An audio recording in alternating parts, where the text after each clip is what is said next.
to enable his or her children benefit from the foreign country does not mean that it makes that Cameroonian a foreigner.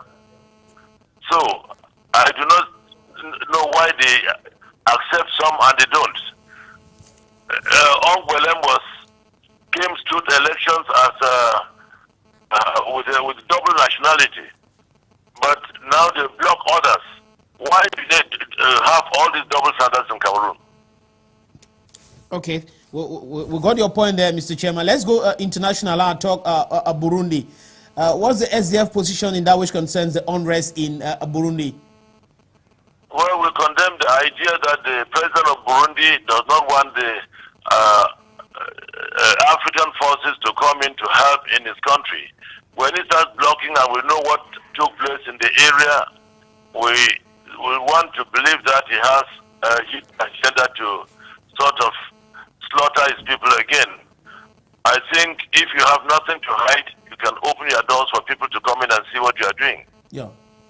And concerning the international arrest warrants against the former Burkinabe tyrant, Blaise Compaoré. Right. You see, again, double standards in the world. The number of people they killed in Iraq and the French North Africa, they've not arrested the people that killed all these people. Why is it that it's only an African leader that they're chasing to arrest because he killed? I condemn what Blaise Compaoré did, but if we want to arrest murderers, African leaders that have killed, we should arrest all the people or get a warrant on all the leaders of the world that have caused the killings of the citizens. So, Mr. Chairman, what is finally? Let's Elise Smith has a question for you this morning. Good morning, sir. Just one question concerning the 2018 presidential elections. You said you cannot talk about it because there are primaries within your own political party, which means that you are not very certain that you will be the candidate for 2018 for the SDF. I've told you that I cannot tell a thing now. Do I know whether I'll be alive? I'm optimistic I'll be alive. And when I'm alive, it's the party that decides in a primary who should we think is best suited to stand elections. Okay.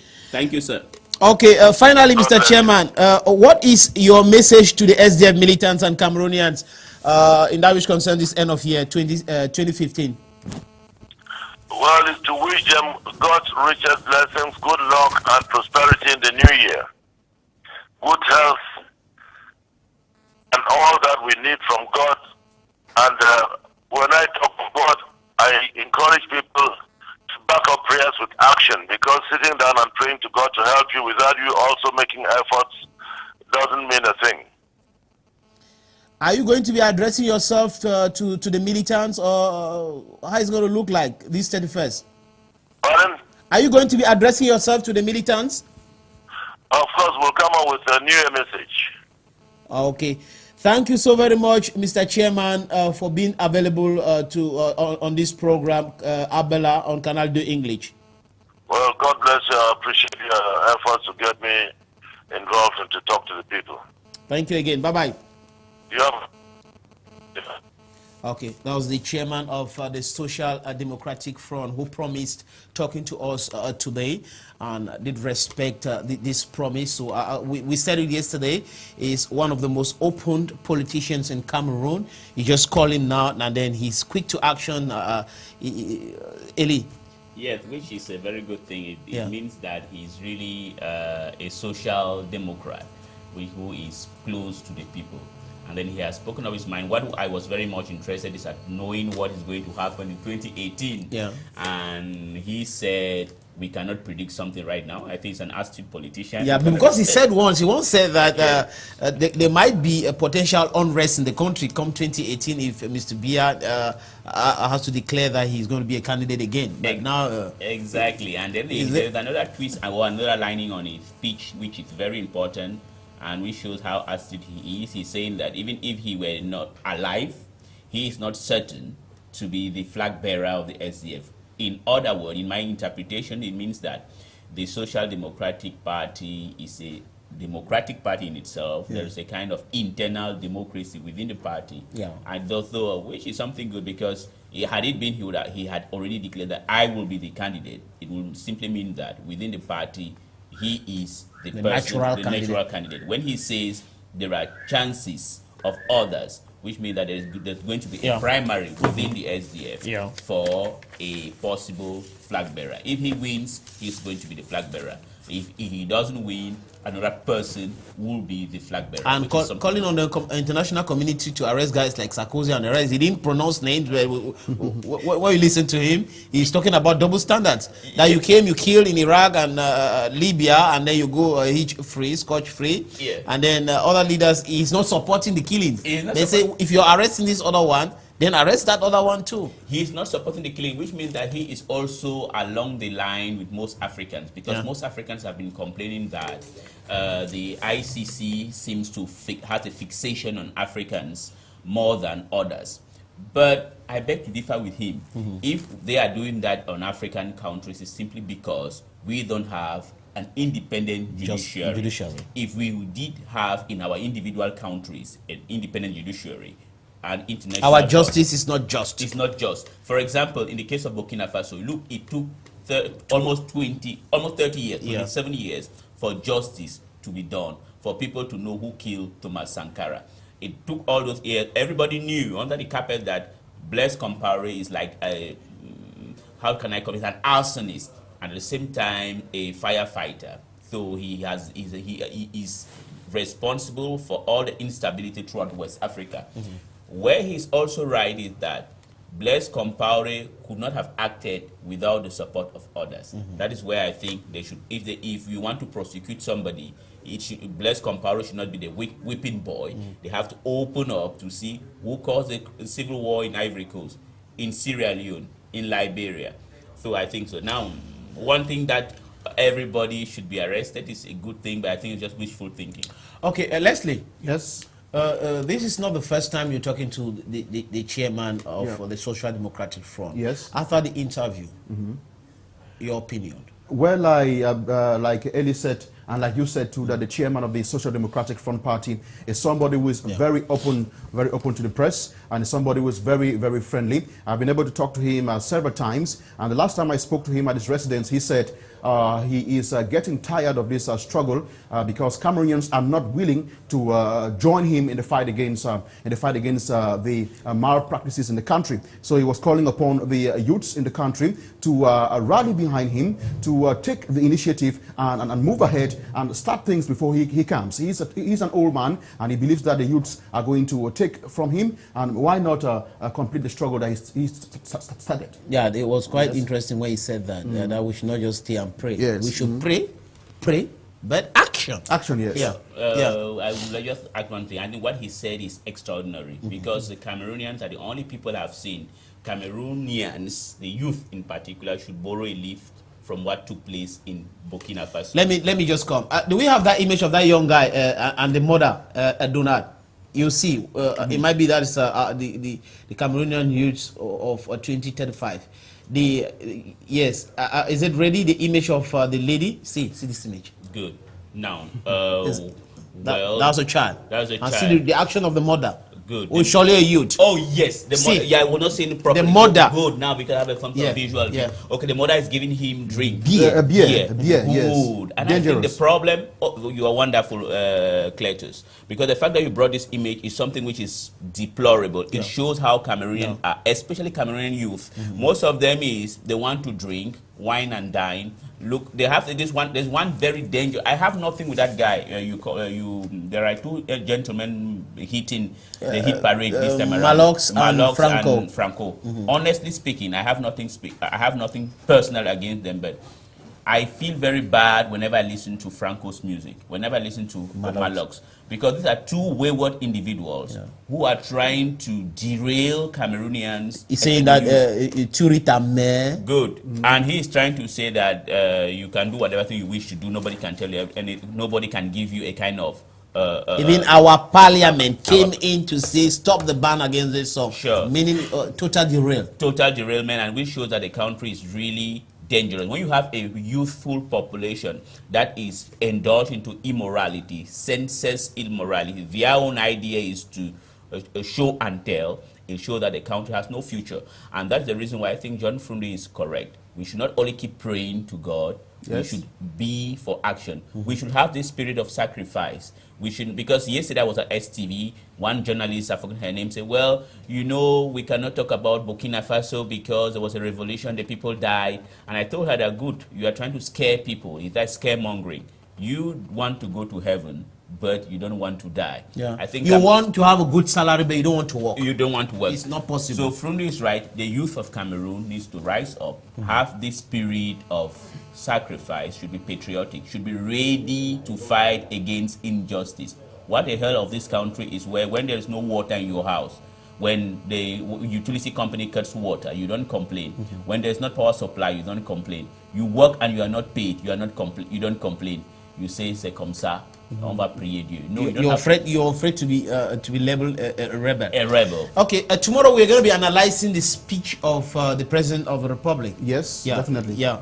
Leslie will surely take the social aspect of the speech, and then Leo, you're going to be talking about economic and politics. Exactly. Okay, and why not education? So let's go to Nigeria now. Surely the president of Nigeria, Muhammadu Buhari, will be addressing the nation today. It's a tradition world over that on the 31st, every head of state presents his roadmap to the nation, and then some of them talk to the people about what they have achieved so far and what they are going to achieve in the coming year 2016.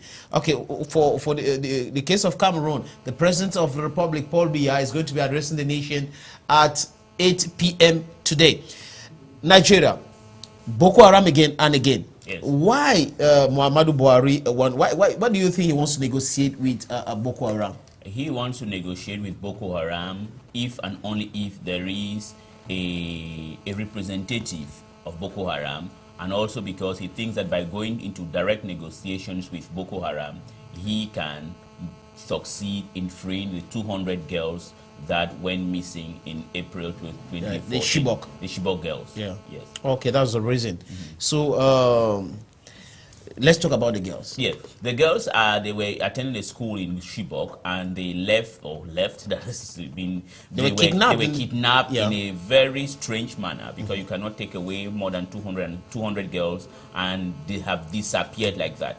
There are some people who are of the opinion that those girls might be somewhere between Cameroon, Chad, and Niger Republic, because Boko Haram cannot be so stupid to put them in one place, because if they are kept in one single place, it is likely that they might be located and they will be free. So those girls have disappeared, and there has been a movement, an internal movement in Nigeria called the Free Our Girls. It began in Nigeria. The United States, with Michelle Obama. Yes. It began in Nigeria, which is something good, because when the initiatives almost always comes from without. But in the Nigerian case, it began in Nigeria, within with Madam Obikwelu, the former vice chairwoman of the World Bank for Africa. And so we are still waiting. Nigeria is waiting. The world is waiting for the freedom of those girls. Now, some people will say the fact that the Nigerian leader, the president, has decided or is willing to negotiate with the Boko Haram, it shows that he has failed. But on the other hand, you have to understand that this is a very sensitive matter. It concerns young girls. And dialogue is always very necessary. It is necessary to dialogue with them. It takes a strong mind to dialogue. Exactly. But the most difficult thing with Boko Haram is to pinpoint whom to negotiate with. Okay. Have we known cases of the Nigerian government trying to negotiate with Boko Haram before? Sure. I think there was this Dansuki Sambo, who was the national security advisor of former President Abela Jonathan, who began a kind of negotiation with a guy whose name I've forgotten. They began a negotiation in Chad. They even went to Saudi Arabia. It turned out that he who purported himself as a representative of the spokesman of Boko Haram was in fact not the representative of Boko Haram. So now the problem is, now that Boko Haram is going to even be much more difficult because Boko Haram has lost the capacity to wage a conventional warfare. They are now into asymmetric warfare, which is difficult to know whom to communicate with. And the fear is that those girls are no longer in Nigeria. If they are no longer in Nigeria, where are they? In Chad, in Niger, in Cameroon. Which means that what the government of Nigeria has to do, or I think is already doing, is that they should increase information sharing, intelligence sharing between Cameroon, Nigeria, Niger, and Chad, and beyond, because no one knows. They can be presently in Central African Republic, Libya, even in Libya, because we know it's the no man zone there. Yes, or in Sudan. So that is the possibility. It's sad. So let's come now to Africa. Talk democracy. You receive here from your always an expert in democracy. So yes. We are the 31st of December. So your proposal will talk about democracy in Africa. So is it progressing in Africa, democracy? Sure, it is. Contrary to what we might be thinking, it is true that we have some few bad eggs. We have the cases of the Republic of Congo, where Denis Sassou Nguesso has decided to change the constitution. You have the case... Might be die in power? He wants to die in power. Yeah. You have the case of Rwanda. You have the case of Burundi, where we just spoke with Fru Ndi, where an atrocious president is killing his own people. But for those three bad eggs, you have democracies progressing all over the continent. In North Africa, the case of Tunisia, it is succeeding. In East Africa, you have the cases of Seychelles, Mauritius, Kenya, Tanzania, and in Southern Africa, it is also succeeding. In West Africa, out of the 16 countries that are West African states, almost only 2 of them are not democracies. That's the case of Zambia and Togo. The rest have leaders that are less than 10 years in power. We have peaceful alternation in power. And the only spot on the African continent where there is no progress in terms of democracy is the Central African sub-region. That is SEAC. That is Economic Community of Central African Region. That is, you have Cameroon, where you have a person who has been in power for 33 years. Or more. You have the Congo, you have Gabon, you have a violent and brutal dictatorship in Equatorial Guinea, in all those countries. But all over, across Africa, democracy is progressing. So, in your opinion, Ali, what is our continent's greatest challenge for 2016? The greatest challenge will be how to look for jobs for the teeming unemployed youth, and also the challenges of the economy. You know, we are a country that is commodity-based, and when the price of commodities on the international market start plummeting, we have negative effects on our economy. It's how to diversify our economy to make it much more attractive, to make it much more competitive. For example, look at how petroleum is dropping, and in Angola already, you have people who have been for 9 months without being paid. You have the problems, all major projects in countries like Equatorial Guinea seems to be stopping.